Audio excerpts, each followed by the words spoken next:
I'm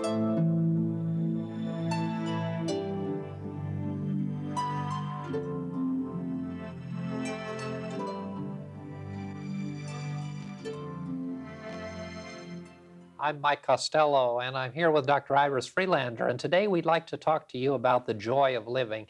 In metaphysical New Thought philosophy, we talk so often on this program and in our movement about the importance of living in our minds and the reality that we do indeed live in our minds and not in the world. The way that we think determines the way that we feel and determines the quality of our life. And it seems that in today's environment, it becomes increasingly difficult for us to be joyful and to be happy. And one of the things that we know is that if we are going to have fulfilling lives and if we are going to be able to deal with the realities and challenges of this life, we need to have joy. So we want to talk with you today about the joy of living. We really do need more joy in our lives. Yes, and it can be deliberate. And if it's deliberate consciously and we work at it, then very soon it's natural. We are joyous. And it's just like smiling. We can paste a smile on our face and it doesn't look very pretty.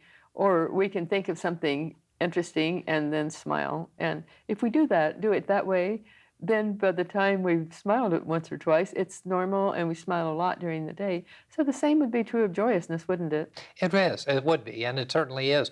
It's of interest to me as I talk to people and as we counsel and discuss people's lives and their challenging circumstances and situations, which face all of us, the number of people who, when asked the question, when was the last time you were truly happy, or when was the last time even that you laughed, many people have to think about that. And I think we do have in today's environment, and probably it's true in all of the ages past, and we tend so often to look at negative aspects of this age and this time. But the fact is that human beings have been challenged for generations to be more joyful, and to be more joyful in many instances in the face of negative experiences. Yes, and there's the song "Make a Joyful Noise to the Lord," and it's been said that the trait that Jesus showed most fully was that of joyousness, and we know that people who are joyous live longer and more healthfully. So it behooves us to be deliberately joyous because it adds so much more richly to the life. It does. We were talking before the program today about the kind of triune of things that rob us of the joy of living.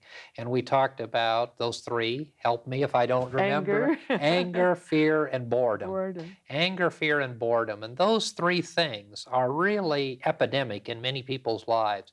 And those three negative attributes or negative emotions and influences can really rob any of us of the joy of living. And I guess we can start by talking a little bit about anger and what it does to us.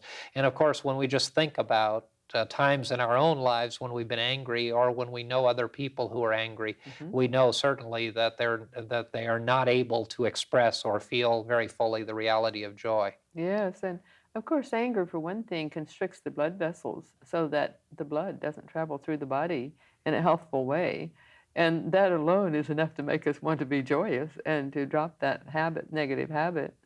And of course, fear would do the same thing. It causes our energies to constrict and they don't go out because normally our energy can be seen as a rosy glow around the body, and clairvoyantly, that's how it looks.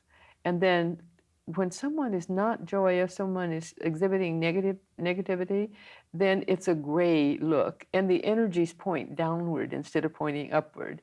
And it's quite interesting that that can be tracked, isn't it? It is, and I think it's very important that we talk a little bit about the reality that we are all energetic beings, or we are beings of energy. And so often we spend our energy in negative ways, such as anger and fear and boredom, and that depletes the energy level that we have. And I like the analogy or the description that you just shared with the fact that when people are in a negative state of consciousness or in a negative frame of mind, the energies point downward and it Yeah, goes downward yeah, as opposed to upward. And we kind of feel that exactly. when we're in those states, and we can see it with other people. As it's very interesting as we look at people who are depressed or who are burdened or who are angry, and it's almost as though the weight causes them to be bent and pulls them down, when in fact people who are energetic and energized in a positive and affirmative way have that uplifting energy. Yes, and I was just remember the old comic strip Little Abner? And there was someone named Sam in Little Abner, and he always had a black cloud around him. Mhm. And that was actually a clear depiction, because when people are into those negative states of consciousness, then there is a dark cloud around them, and we can see it ourselves, we can see it in other people, Mhm. and we can see it in ourselves. And again, we just need to consciously stop that. We need to consciously think of things that help us, or work through the problem and not just wallow in it, but really work through it and then go beyond it.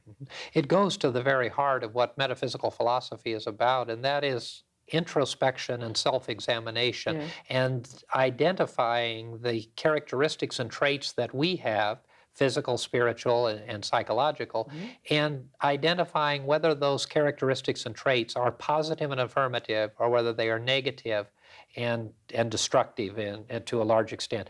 And so we begin by looking at ourselves. We also begin by looking at our environment, where we live and where we work, and the people that we travel with, and our circle of friends, and identify to ourselves whether or not we are people who are seeing life and experiencing life in a positive and affirmative way, or whether we're seeing life and experiencing life in a negative and detrimental way. And it's a very simple process, but so often we don't take time to look either at ourselves or our environment or those around us. Now, I think a lot of us believe that we're so heavily influenced by those around us, and we certainly are. Yes. But if that's the case, if we're in a family situation or a relationship or a work situation where there's a lot of negativity and a lot of oppression, then we need to build within ourselves the resilience and the ability to overcome that within our own thinking and within our own mental process, because it all begins within us, doesn't it? Yes. It's what happens inside us, and so often we believe that what's happening outside is influencing us, the people and the experiences, but in fact, it's not what's happening outside, not what's happening in our lives that really is influencing us.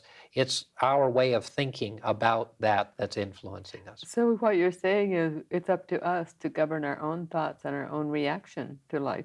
And when we do, then we're more healthy and more strong, and we're more productive too. Very true. It's interesting, isn't it, that we have control of our own destiny, but sometimes we feel that we don't have. We feel that we're just dragged along. And it's only because of our own perception we feel that, we think that. But we do have control all the time. We have control of, and we can get help if if we're not able to do it ourselves, then there's wonderful help available. Mhm. And really, the need then goes to the heart of surrounding ourselves with people who are going to be able to support us in this affirmative way. Yes. It's much like the self-help groups that we know that are so prevalent and do so much good, Mhm. Alcoholics Anonymous and a variety of others, that are built upon the concept of surrounding yourselves with people who are going to support you in the improvement of the quality of your life Yes. and the solution or the solving of the problems and challenges that face you. And every one of us face challenges and difficulties, and in many instances, we need a support system. Mhm. For many, it's church. Mhm. For others, it's friends. For some, it is a more formalized support mechanism. And for some, it's a need for professional help. Mhm. But identifying where we are in our need and then connecting our need with the source of help is really key. And it goes back to the issue of self-examination. Yes, but the first, and self-examination and then self-responsibility, it goes back to that, doesn't it? We have to assume self-responsibility and know that it's up to us, because other people don't make us sick, other people don't make us sad, other people don't make us anything. We make ourselves that way because we allow those people to affect our thinking. But we do it ourselves. And so when we assume responsibility and know that whatever we do is up to us, whether it's positive or negative, whether it's going to help us or not, then I think we're more apt to really get in there and do it productively and constructively, don't you? Absolutely, and to deal with the circumstances Hmm. and situations that face us. Hmm. And that's the practical aspect of this philosophy, is that it is empowering in the day-to-day ability that we have to deal with the circumstances of our life. And it is one of building self-reliance and taking responsibility Yes. for our lives and for where we are in our lives. And all of that is done, especially within our faith tradition, within the context of a spiritual environment. But the reality of our spiritual teaching and New Thought teaching is that it isn't the aspect of giving those things over to God as much as it is allowing the presence of God to operate through us Hmm. to solve the problems Hmm. of life. The reality is that that resource is available to us. And we really spend so much time, and certainly a lot of us spend time reaching out to that reality, to that presence, to the divine, when in fact the divine resides within us. And what we need to do is to connect with that. And when we connect with that reality, then we begin to deal with solving the problems that Hmm. we have. And that's the key, isn't it? To look for that inner resource of spirit that's always available to us. Because it's like we're not really strong enough to do it alone. Mhm. And if we lose the help of the people around us, then we need to look within. We need to look for higher, deeper help. But we can always use both and have a more balanced, wonderful life. Mhm. And in today's world, we talk a lot about mind, body, spirit connection. Mhm. And certainly, as we talk about the joy of living, we live on all three of those levels, don't we? We Yes. live in the mental, and the physical, and in the spiritual. And so, as we're able to bring joy to all of those aspects of our life, then our life becomes more fulfilling and more empowering. Yes, and we might add too that the one way to find joyousness in our own lives is to give to others. And there are those people, we hear people, usually it's older people, who complain that they're bored, that life isn't worth living, they don't have anything they want to do. Well, if they can look around them, there's many things they could do to help others. And just smiling and listening to other people's problems. And I don't mean being a doormat for people, but just to give of ourselves to those around us will very often give us back the joy of living. Absolutely. And what we're talking about is really connecting one with another, isn't it? Yes, yes, And so often, and when we talk about older people, but it happens at all levels of life, but it exactly. certainly happens with older people, we often become isolated. Hmm. And when we become isolated, then we become bored. Because, of course, we've Hmm. stopped becoming, or we've stopped participating in the process of life. And as we stop our participation in the process of life, then the joy of living goes, and ultimately life itself goes. And we become so detached that we even find ourselves not even a part of this world or this reality anymore. And that's really a sad thing. And it begins so often with people with that detachment, Hmm. isolation, Hmm.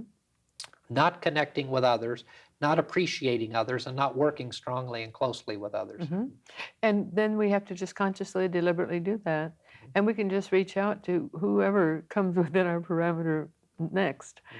And or we can look for a group and work with that group because there are many wonderful groups available for our participation to help others. And it's something that it's like there's the literacy program that's so helpful and really enriches lives so greatly. And it doesn't have to be do good sort of things. It's just doing something to help another person help themselves. To help themselves and to do anything that we can to Yes. connect with another human being. We'd like to pause at this point in the program and give you an opportunity to receive some information that will help you in your study at home of the concepts and ideas we're sharing. We would like to give you the opportunity to explore and discover in your own home the new thought teachings that this program is sharing with you by sending you a free copy of one of these booklets. Simply address your request to Confident Living at P.O. Box 7726, Long Beach, California 90807. Whatever your dream, whatever your vision, you can reach it through confident living.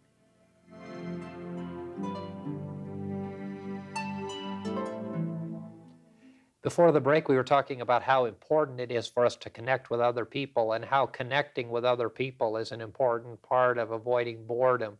And I guess of the three things we talked about that rob us of the joy of living, anger and fear, which are of course important and come to all of us, but boredom is really something that is tremendously destructive, isn't it? Yes, it is very destructive, and we're being self-destructive when we do that because there's so many ways that we can give of ourselves and not be bored.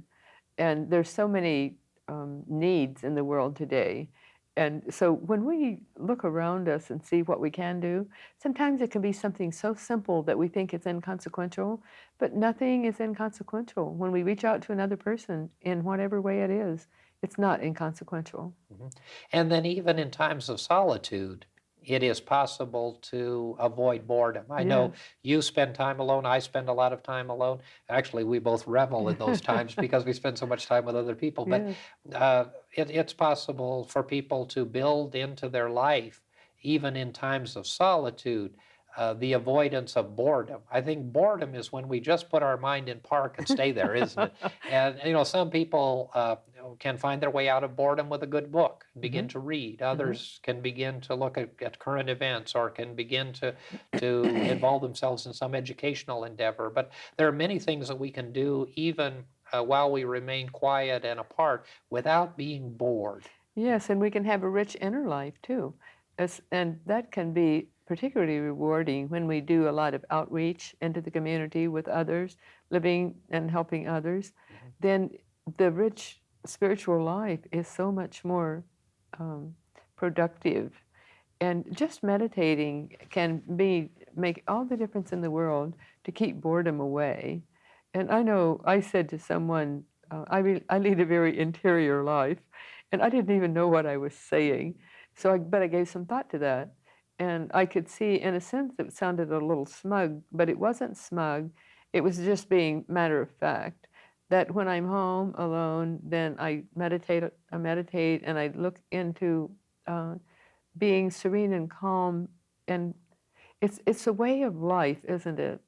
It is a way of life, and it is a way of, and as boredom becomes a Mm-hmm. way of life. Mm-hmm. And so often, if we're able to be alone and in those quiet times, but avoid boredom, Mm-hmm. we're able to also avoid the negativity that comes with it, which so Yes. often brings us depression and other kinds of negative experiences. Yes. So it's a conscious choice. It's a conscious choice on our part. Are we going to reach out to others in prayer, and meditation? Are we going to ask questions in meditation and get answers and then pursue that information? Or are we just going to be? And sometimes it's good just to be. Mhm. And we need to have that aspect of life. But again, it's what we choose to do. Yes, what Not, we choose to do and yes, how we choose to think yes, about that which we do. yes. And in the time that we have left, I think we should touch on this kind of negative triune of anger, fear, and boredom, and talk about the importance of overcoming these three aspects. And we've talked a little bit about boredom, but Hmm. I guess when we look at anger, and if we find that we have anger in our lives, anger about the past, anger about, and many times, in many instances, the anger that people have, the resentments and the hurts that they have come from the past and It's, remembrances of the past. So we begin dealing with anger by inviting a healing process to take place. yes, and I hear you saying that anger is transference. They're transferring something that happened in the past to the present and on to someone who isn't even guilty of whatever it is they're thinking very often. But it's that perception of the person who's angry. Mhm. And that anger, as it's relived, becomes more and more damaging. It just hurts and hurts and hurts and angers and angers and angers.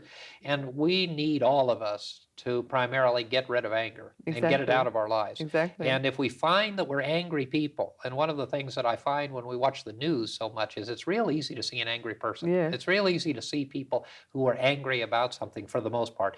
It's a little harder to see anger in ourselves, but Mhm.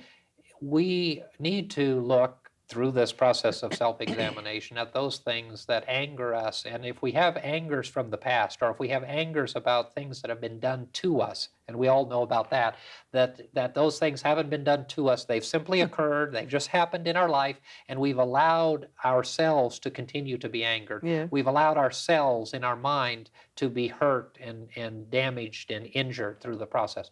And so we really need to work through that process of releasing that anger and overcoming and just simply getting over it. Yeah. Yes, and we need to be objective and see ourselves very clearly.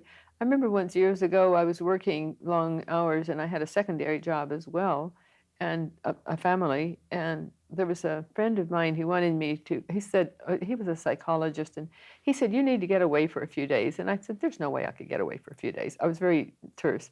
And he said, but you are so nervous. And I said, nervous? Who's nervous? And so I could hear myself so clearly. And that's a good example. When we're angry, we can realize that we're angry. When we're fearful, we can realize that we're fearful. And we can hide behind untruths and say, no, I'm not angry. No, I'm not fearful. No, I'm not bored. But that's not solving the problem. Solving the problem is facing what's within us and then making our choice to do something constructive. Tremendous, tremendous message in that. And I think people need to understand that we're never talking about a Pollyanna kind of an idea. And so often in New Thought and in metaphysics, people and teachers do teach something that we certainly do not, and that is to deny the reality of anything. We don't deny the reality of negative experience. We don't deny, I would never deny that I'm angry. I may not be able to identify it readily, but what we're talking about is identifying those negative aspects. And then if that's where you are, that's where you are. Exactly. Now I'm going to do something about it. It does nothing to repress it or suppress it. It does everything to identify that this is a reality in my life and I don't like it and I'm going to do something about it. I'm angry about this and now I need to resolve that anger. I may need to go talk to someone. I may need to go and express the anger. I may need to simply release it and let it go. The same with fear. If we're fearful, we are afraid. And we need to identify that and acknowledge that, and then begin to be guided and directed in ways that will allow us to overcome that fear. And of course, fears mostly have to do with the future, although not always, but many times they do. We fear that we're going to lose our jobs. We fear that we're going to get sick. We fear that our spouse is going to yell at us and be unhappy. We fear. And one of the definitions that we use often is fear is defined as false evidence appearing real. So it's something that really hasn't happened. But we're believing that it can happen. And again, it has to do with the dynamic of mind. And we really need to identify those dynamics in our own being and then do something about it. Don't just say it doesn't exist. And because we would be projecting, and that's not ever productive. We need to face reality and face truth. And we know when we're angry. I know I think that's very easy to know when we're angry. We know when we're fearful. And so we can do something about everything. And I remember reading years ago, and I used that system to decide what's the worst thing that could happen. I think this was Dale Carnegie or Dr. Norman Vincent Peale, one of those two wonderful gentlemen teachers. And so decide what's the worst thing that can happen, decide what you're going to do about it, and really work through a plan. And it doesn't take very long to work through an outline plan. And then you feel so much better.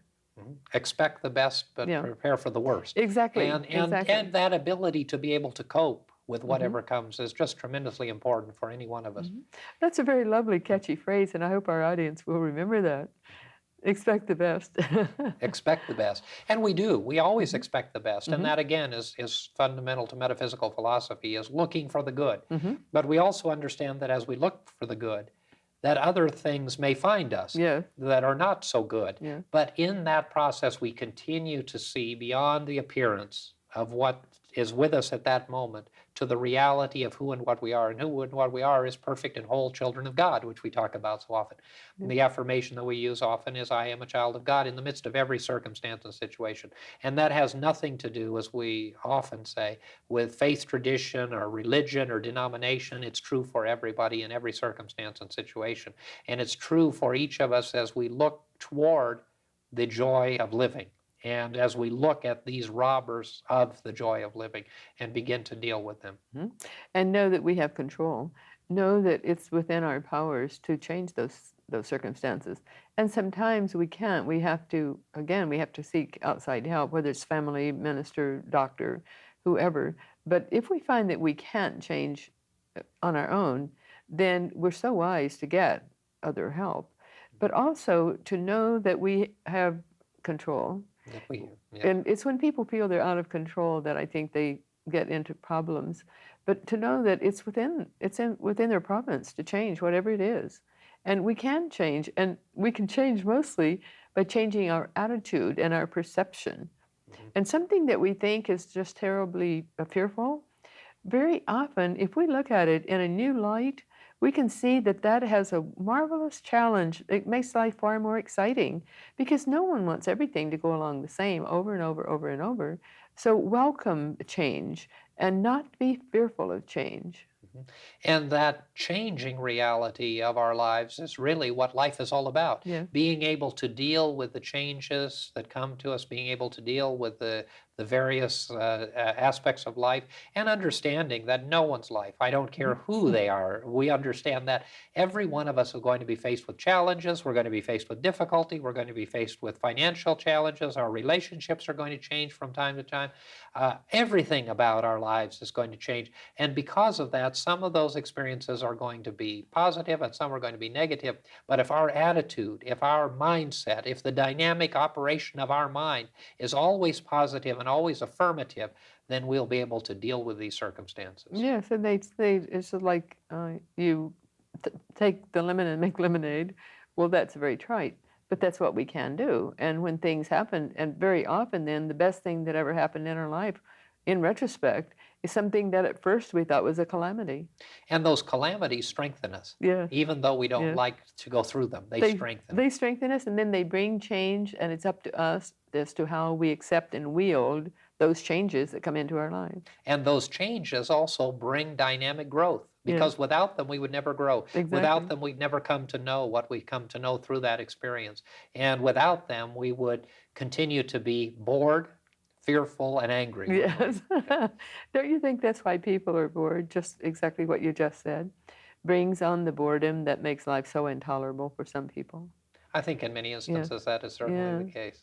And so we have, if we consciously eliminate anger, if we consciously look into fear and transmute it, and if we consciously do something about our boredom by doing something instructive, then life will be wholly different and we will be joyous creatures. Beautifully said, Dr. Freelander. And Dr. Freelander has just given you a prescription for the joy of living. And we hope that you have a joyful life and that you have found this information to be useful. And we look forward to seeing you next time. This program is a community outreach of Christ Church. Dr. Mike Costello speaks each Sunday morning at 11 a.m., and Dr. Iris Freelander speaks on Wednesday evenings at 7 p.m. at the church. On Sunday evenings at 6 p.m., there is a meditation and healing service. Come and join us. You will be warmly welcomed.